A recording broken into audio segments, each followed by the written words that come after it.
هلال مين بقى اللي أصح؟ مين اللي صام صح ومين اللي صام غلط؟ السعودية ومصر اللي صح ولا المغرب اللي صح؟ كل سنة عمالين نقول الموضوع ونقيم الحجة فيه، لكن الحجة أقيمت علينا السنة دي.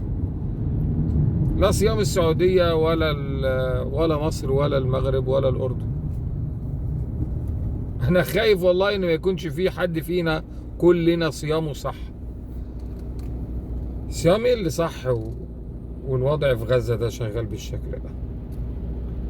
جنب غزة مصر أقوى جيش عربي، أقوى جيش عربي على الإطلاق، أقوى جيش في العالم العربي وفي قارة أفريقيا.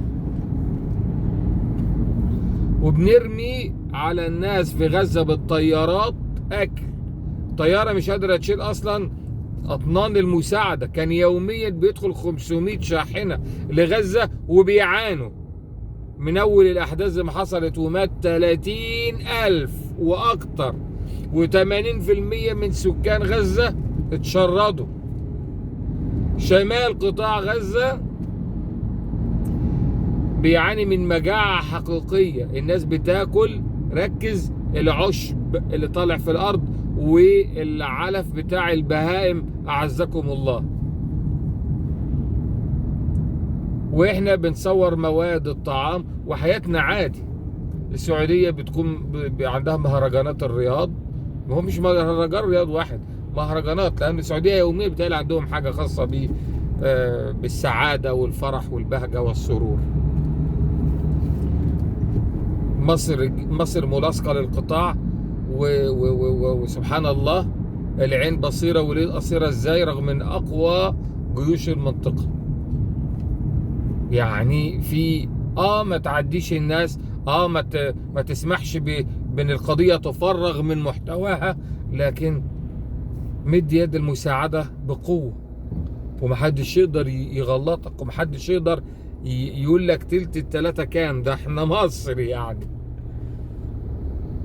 بنهيكم بقى عن اللي مصدعين شمال ويمين. انتم مطبعين، انت اللي مش مطبع اكتر من كده. ايه ما تورينا على الاقل، يعني على الاقل مصر والامارات والسعوديه وفرنسا على فكره وامريكا والاردن بيطيروا طيارات فوق غزه وبيرموا لهم مساعدات، غير المساعدات اللي بتدخلوا. فدلوقتي بيفتحوا طريق مساعدات بحري. فبقى العمليه هلال اصح هلال نصوم عليه حاليا هو هلال غزه. ما بقاش الواحد ونفسه عشان يشوف وش العادات في رمضان في مصر أجمل ولا اللي في المغرب. بقت عادات الناس في المخيمات في غزة هي الموجعة وهي الكارثية. والله صيام وصلاة وقيام وتقرب إلى الله، والله أعلم.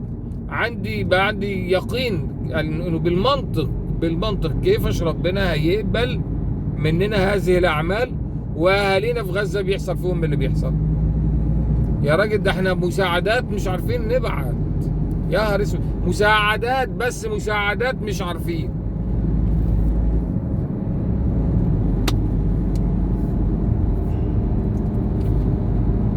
الله يتقبل الصيام ويتقبل الاعمال الصالحة ويسامحنا على تقصيرنا، لانه احنا هننتصر.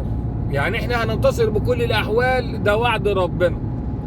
بس مش احنا، مش الجيل ده، مش اللي عايشين دلوقتي، مش هيجي ناس غيرنا هينتصروا لضعفنا. بس وقتها احنا هنكون والعياذ بالله في مزبلة التاريخ. الله يكون في عون اخواتنا واهالينا ويعني والرجال الحقيقيين، رجالنا في غزة. الله يثبتكم وينصركم والله يفرجها عليكم، واسمحوا لنا على تقصيرنا، ما باليد حيلة. وآسف جدا على هذا الضعف الرهيب اللي احنا فيه.